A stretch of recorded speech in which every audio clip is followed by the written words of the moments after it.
these NGOs, and they do good work. I mean this with in good faith. Knowing that there are a lot of NGOs out there that are doing very important and good work, but a lot of them are also party to the corruption we are always complaining about. In fact, I wrote to Morara and I told him, hey, Morara, if you're listening to this show, you need to investigate some of these NGOs. Because if you look at the cars they drive, I remember going in a convoy of more than 100 SUVs. I have a picture somewhere, I can even put it up. More than 100 SUVs going to open one borehole. One borehole in Kenya costs about, plus mobilization costs, something like 1.5 million in that part of the country. If you're in central Kenya, you're maybe half of that. One SUV out of those 100, how much does it cost? $90,000. So where is the money going?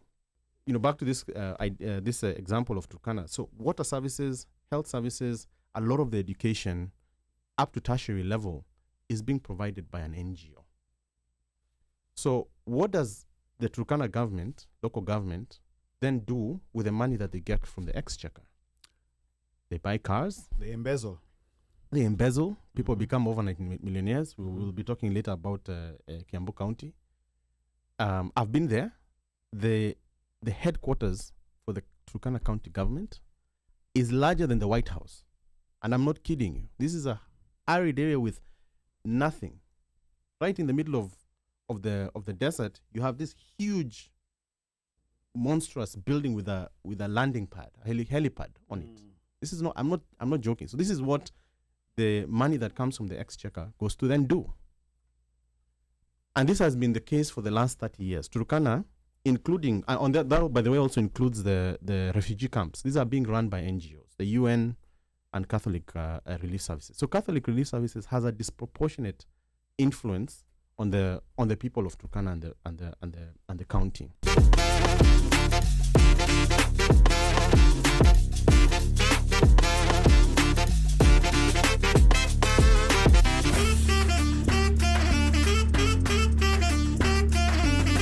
We're going to be talking about the AUC election. Baba is in Addis Ababa currently with a contingent of more than 200 members of parliament, and we're going to be here talking about the election and the repercussions that it will have for Kenya when it comes to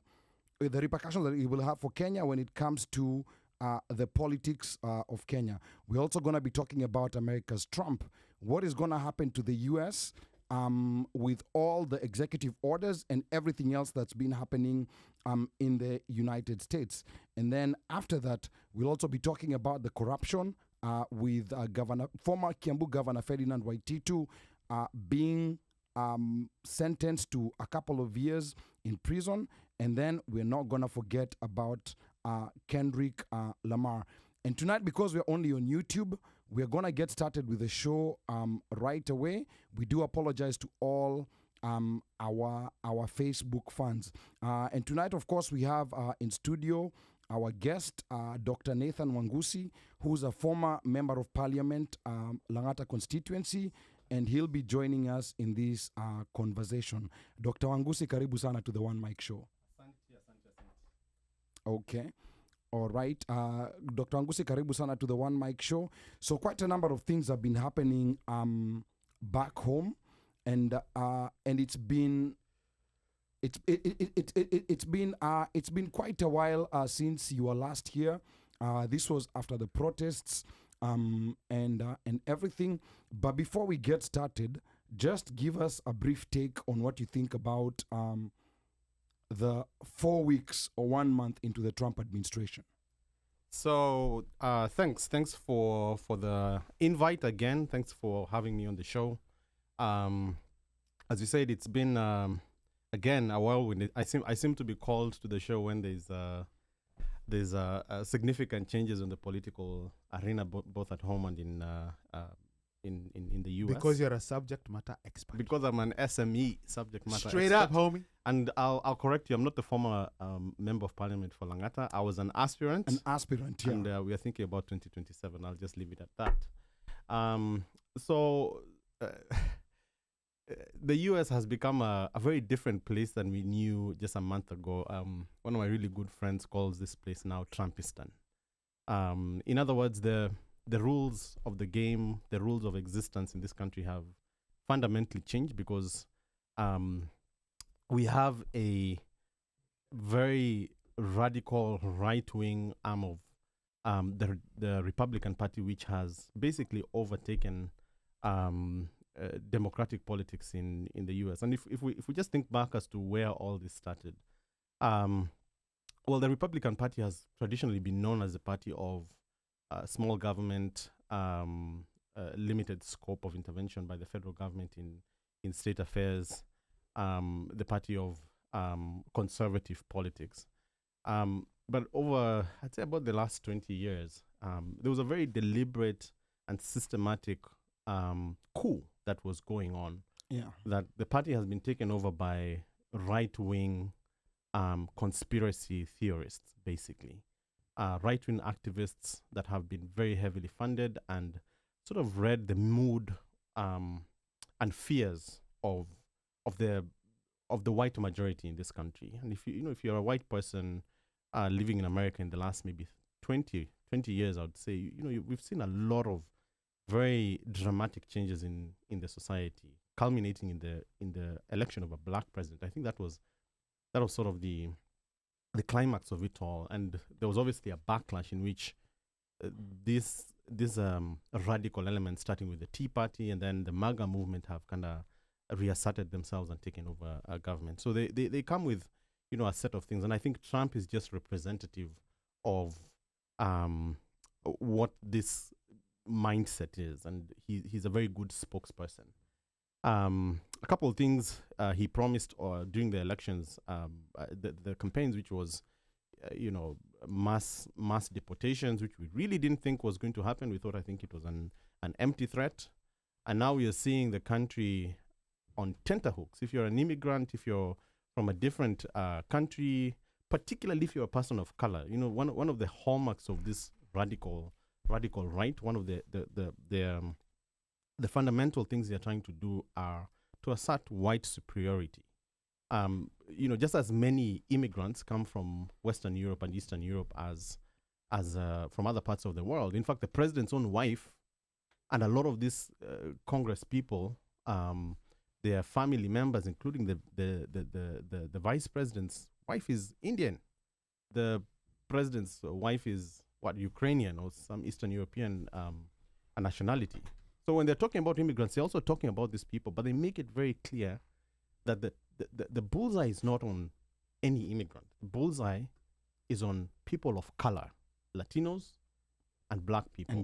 And Indians, or people of Asian descent. So this is really not about immigration. It's really about a right-wing government asserting racial superiority. And the whole story about like criminal immigrants, immigrants themselves, and all this, what we call dog whistles they're using, it's really about asserting white superiority.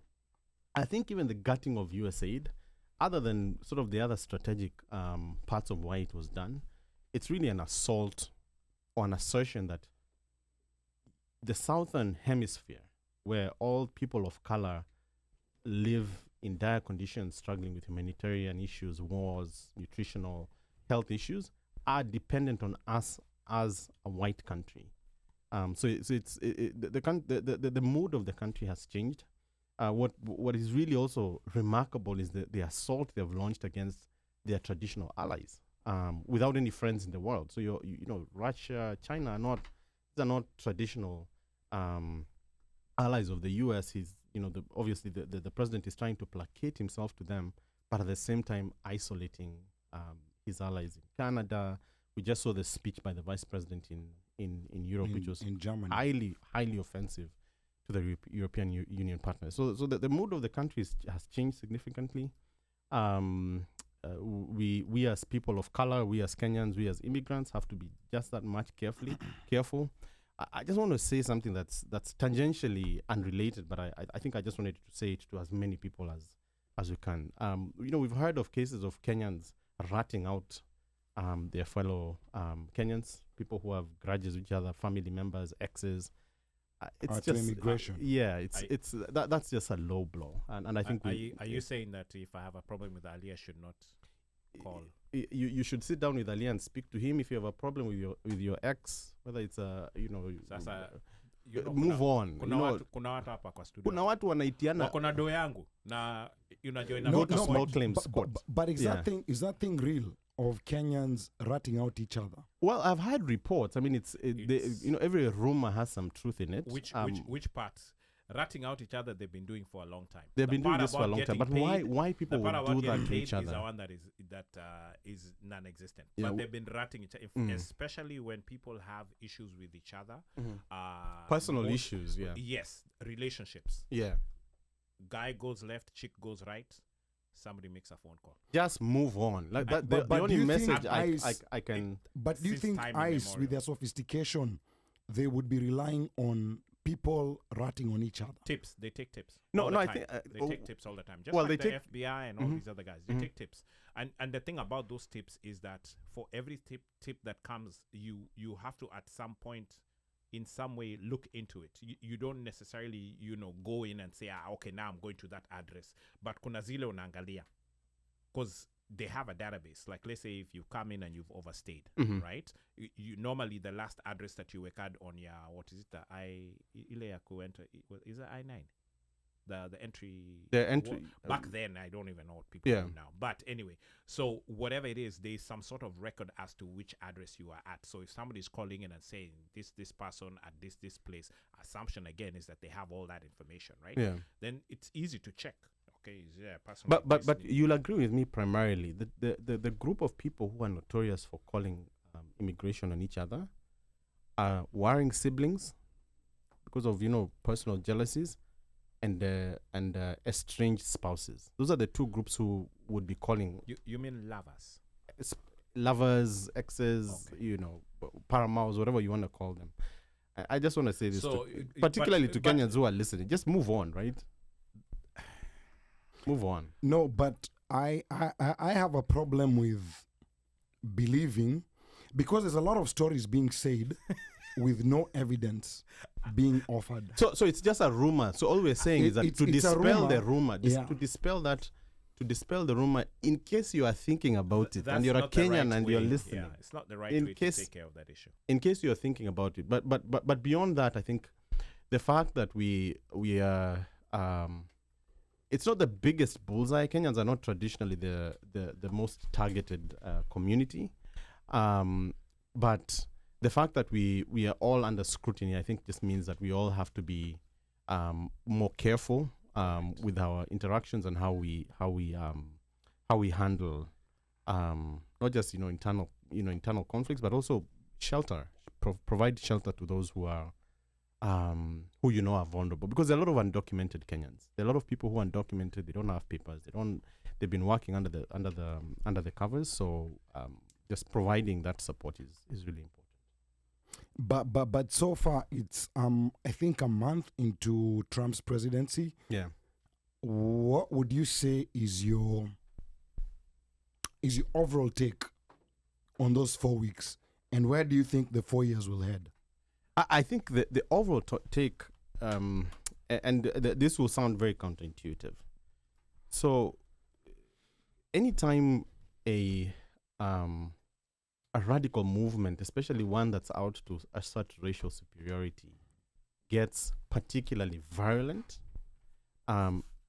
you can think about it in one of two ways. So, either they've become powerful, or these are the kicks of a dying horse. If you ask me, this Trump situation are the kicks of a dying horse. And I'll tell you, with context of similar movements, sort of right-wing movements, it became the most virulent when they realized that the counterparty, in this case, people of color, brown people, Indians, Africans, have come in and they have asserted their place in this country, right? If I was a white racist guy and I go to Silicon Valley and I find half of the founders are Asians or a quarter of the founders are Africans, asserting their knowledge and and proving themselves in industry. If I go to Mooresville in the Research Triangle Park in Durham, I mean, most of that community is Asian and African, right? In the companies I've worked, most of the tech scientific companies that I've worked, majority of my colleagues are, of non-white descent. So if I'm a white American, sort of looking at these statistics from whatever level. So if you're a policymaker and you're looking at leadership in tech, or if you're a sweeper and you're looking at the CEO of your company, and you realize that something is changing fundamentally. Something is changing fundamentally that I can't reverse. I can't drag history back into what it used to be, where I had the choice of being racially superior. But have these Indians and these Mexicans, haven't they been voting for the white supremacist party? Well, there's a Yes. yes. The answer is the answer is partly yes, but it depends which Latino community you're talking about. So Latinos, by the way, are obviously not homogeneous. They come from very different countries, but more importantly, from where they come with very different persuasions. So, for example, some of them, not all of them. Yeah. So if you talk about Latinos in Florida, predominantly you have Cubans. Cubans are coming from a socialist system, so they perceive, and most of them came during the 1980s when they were running from socialism into what they thought was an ideal society.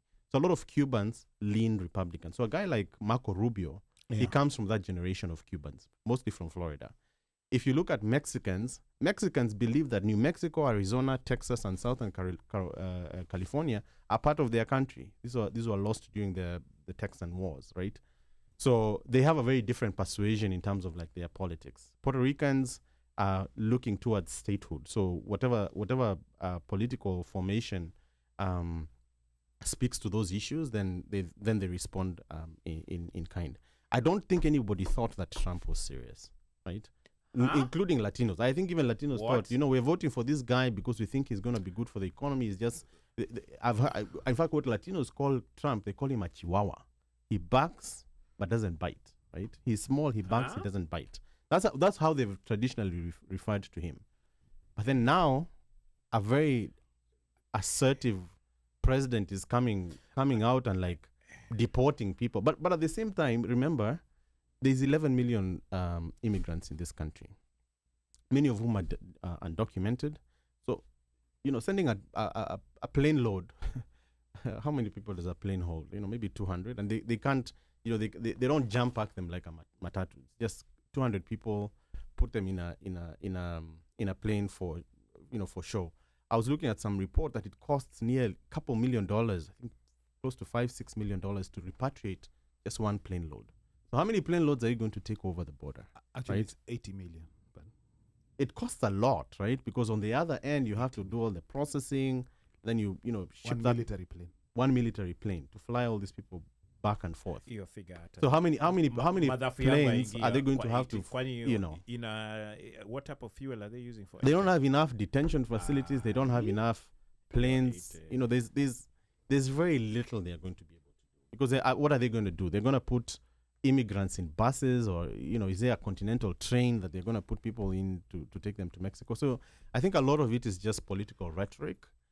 He has to do, he has to show that he's deporting people, and obviously it's very visible when you kind of publicize it on TV.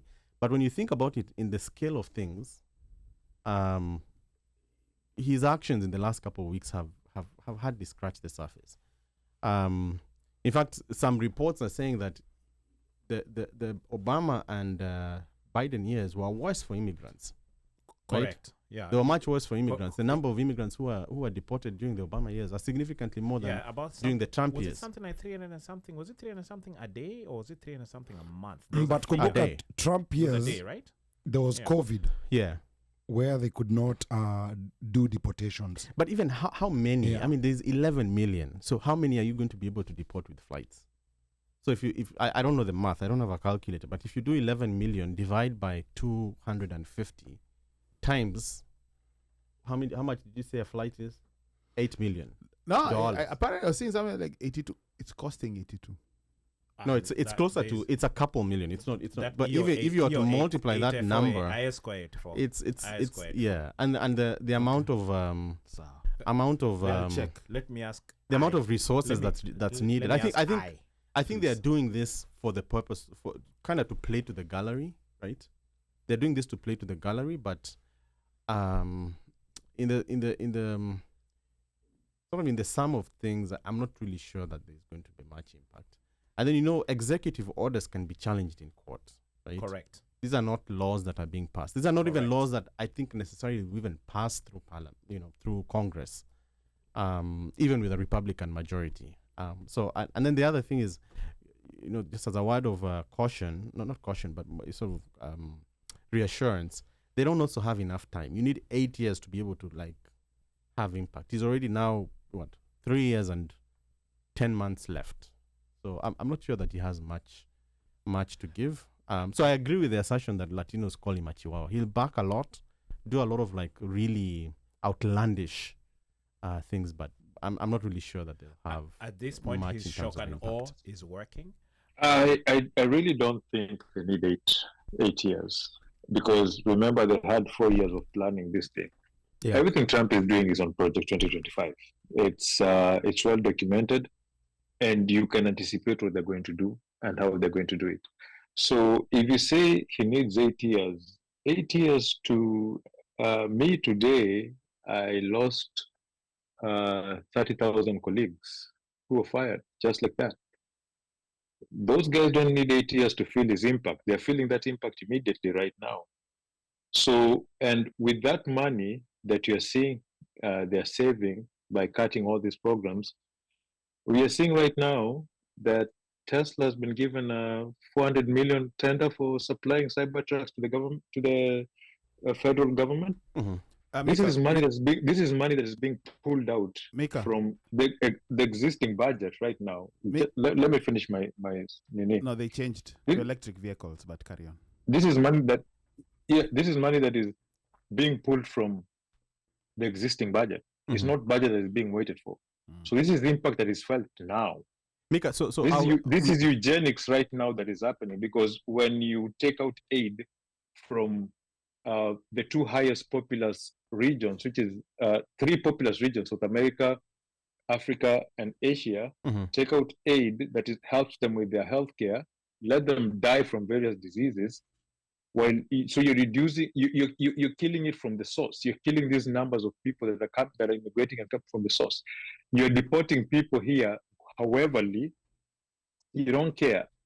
You're reducing it. You're taking away programs that help black and brown people, and that is what is giving them a quality of life to allow them to reproduce as they are, and reducing that. These are things that are felt right now. Black women not being protected in healthcare and during the pregnancies and their reproductive health being taken. It's something that's being felt now. They don't need 8 years. They keep this going on for 4 years. They've taken a huge chunk out of them. Him saying that he wants to talk to Putin and see that the US weakens itself, reduces its defense budget, is now. He's weakening the country now. Reducing intake of military employees is now. They don't need 4 years for them to make an impact. They don't need 8 years. Yeah, Mika, let me just qualify myself by saying we were talking specifically about the immigration issue, but I can quickly comment on some of the other really important issues that you've highlighted. Let's just start with this question of foreign aid. So, USAID has this enormous budget that the U.S. taxpayer basically pays as aid, or gives as aid to the rest of the world as part of a larger strategy to assert American influence in the world. The USAID was formed during the Kennedy years as an act of Congress. So it's it's a statutory institution. So it also, there's a lot of questions about how the how it's been gutted. The other thing I think this right-wing government has chosen to do, and this kind of points to sort of the desperation that they have. They've chosen to break all the conventional rules, right? And some of the conventional rules are not rules that we necessarily have because of legislation. These are just agreements. So, and a good example is like the certification process of the elections in January 2022, what happened with the insurrection. Democracy has never been about having legislation, right? That governs how people accept accepting the outcome of the elections. That has always just been a gentleman and ladies agreement, basically accepting that the outcome of the election is leaning to a certain way. That has always just been a cultural practice. But the Republican establishment has, or this right wing wing of the Republican Party has been very, very specific about breaking norms, right? So, respecting the independence of an institution like USAID, that is not written in law. That is just a common understanding that the American people have had with the government and the rest of the world, that as a leading country, as the world superpower, we have a responsibility because we have the ability to support healthcare and reconstruction and humanitarian aid in the rest of the world. So I see that part. Then the second part is the role that humanitarian aid has played in the world, or foreign aid has played in the world. And let's just take Kenya as a case study. So last year, Kenya received $640 million US. That was disbursed primarily through local organizations and a few private entity organizations to support the Kenyan people in different areas. So main focus of that aid is healthcare, so providing access to HIV, HIV services, retrovirals, programs to help persons who are infected, access to contraception. So a lot of health-related programs took about a third of that 640 billion. And then the other part is access to water, so developing water supply, particularly in the rural counties. I know this quite well because this is a sector I've worked in quite extensively. So in northern Kenya, most of USAID's water-related funding is focused on our northern arid lands. So in places like Turkana, Marsabit, Wajir, Isiolo, and there's one more, Garissa. So in Turkana, as an example, so the way it works is these aid organizations have divided and conquered these counties, and Catholic Relief Services provides all the services, including healthcare, etc., in Turkana County. Then Food for the Hungry, I think, is in Isiolo. Then Care is in Marsabit. Then Wajir has World Vision. So they've kind of divided it and conquered it, right? I think it's a very effective way of doing it, just very similar to dividing and conquering the continent to to govern it during the colonial times. So that's what they have done. As a result, if you go to those counties, Turkana, most of water services and healthcare is provided by Catholic Relief Services. They receive a lion's share of the money that comes through USAID. So I think the amount they get yearly is about $2.8 million, which is a colossal amount of money, right? And think about the population of Turkana. It's not very big. Then the Catholic Council of Bishops also receives another chunk. Another question I have there is, how is a faith-based organization, and by the way, I'm Catholic, so how is a faith-based organization, the National Council of Churches, National Council of Catholic Bishops, receiving money from the taxpayer? There's questions there. But, back to this this example of Turkana. So water services, health services, a lot of the education up to tertiary level is being provided by an NGO. So what does the Turkana government, local government, then do with the money that they get from the exchequer? They buy cars. They embezzle.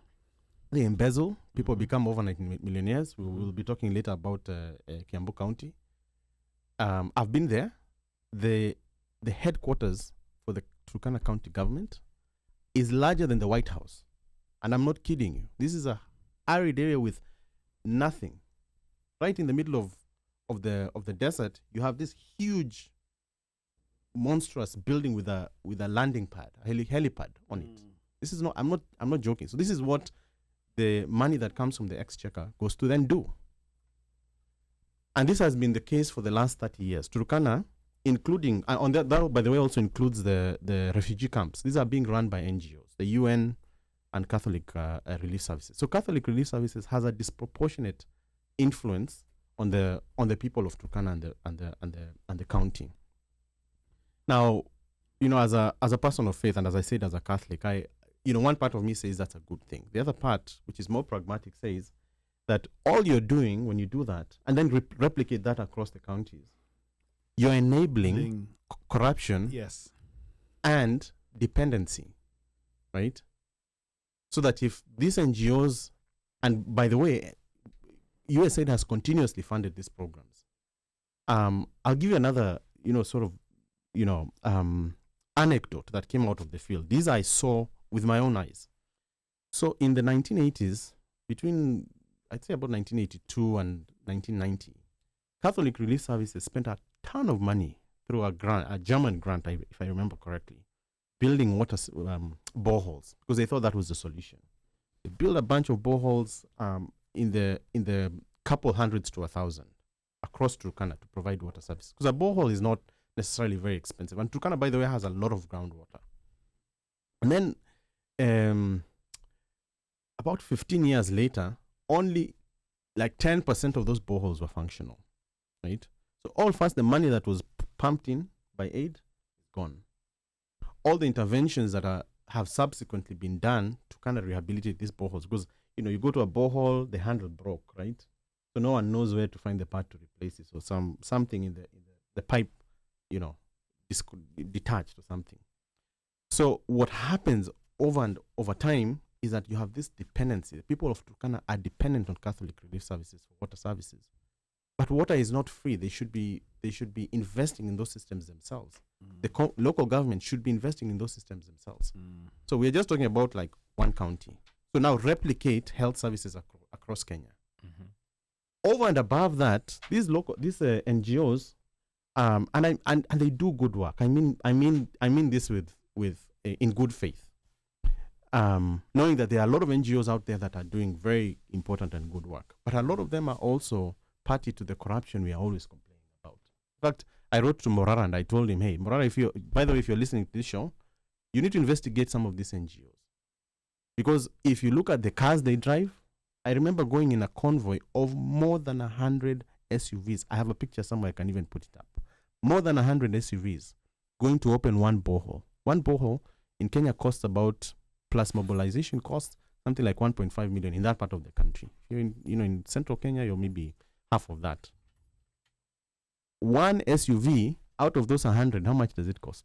$90,000. So where is the money going? Right? It goes to salaries. Why is NGO work the most lucrative work you can do in Kenya? Well, that money is supposed to be going to who?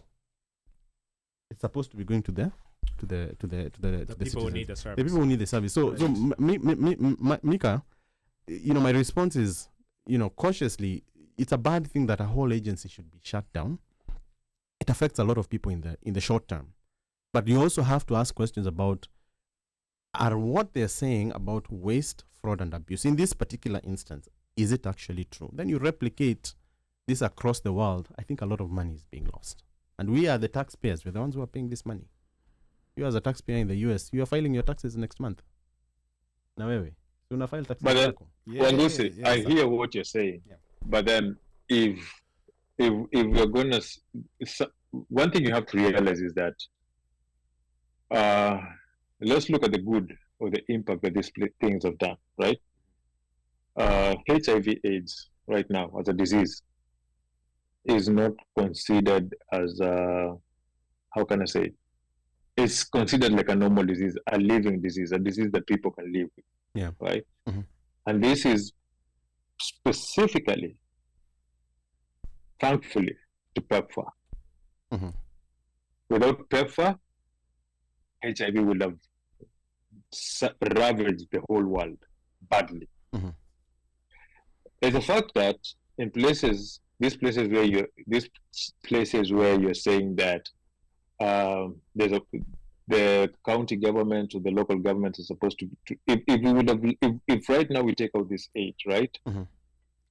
The price of protection in most of these countries will be too expensive for people to afford.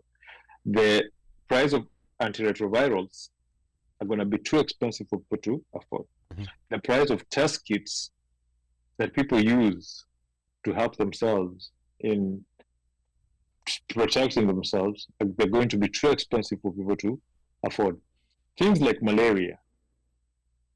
Malaria right now is not as dangerous as it was before. Yeah. Right? Africa is the only continent in this world that actually can't survive an epidemic. Why? Because of the infrastructure and the work that was put during the Ebola days. And that was helpfully because of what? That office in the CDC that Obama opened that Trump closed. Mhm. So we can talk about the waste, we can talk about the local governments that are supposed to pull in and put in the effort. But if we're just being honest to ourselves, we know all these areas that we come from, the corruption that will be there, they will not even bother in doing anything to sustain ourselves. Mhm. We can say we want to do good, we can say we're going to investigate them, we can say we're going, but then I usually talk about the now, right? What happens next? Has anyone come with a solution of what happens next if this aid is closed? Kabisa, haiendi. What happened next in Africa? What happens next in Asia? Let's talk about Kenya. Yeah, You yourself, you have said here quite well, a pump breaks down, nobody knows where to get a pump with the parts for it, right? Mhm. Let's take away the Catholic Church from that. Let's give it to Turkana County and tell them to run the pumps. We will have a problem with water accessibility, right? We'll have a problem with education. The CDF, Mhm. most counties don't have schools. The schools are being built by churches and other NGOs. Mhm. So my question is just simple. What are we doing now next? So- Okay, we're taking away the NBS. It's a waste. We are wasting our taxpayers' money. You know something? If I'm paying my taxes and my taxes are helping people survive somewhere, Mhm. have food security, have healthcare, I'm more than happy for those taxes to be wasted in that way, than right now for my taxes to be wasted and being paid to a billionaire. That makes it. I mean, I think this is where one of those things now. This is where we are going to really have to buckle down, because fine, aid has been cut off. Mhm. Whatever is happening is happening.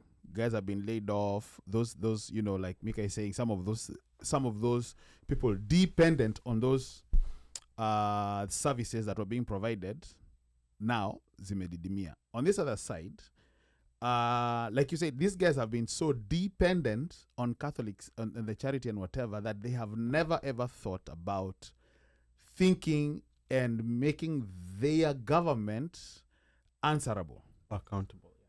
and accountable. Mhm. Right? So in the meantime, right now as we speak, right now, yes, they're in limbo. What is the next best step?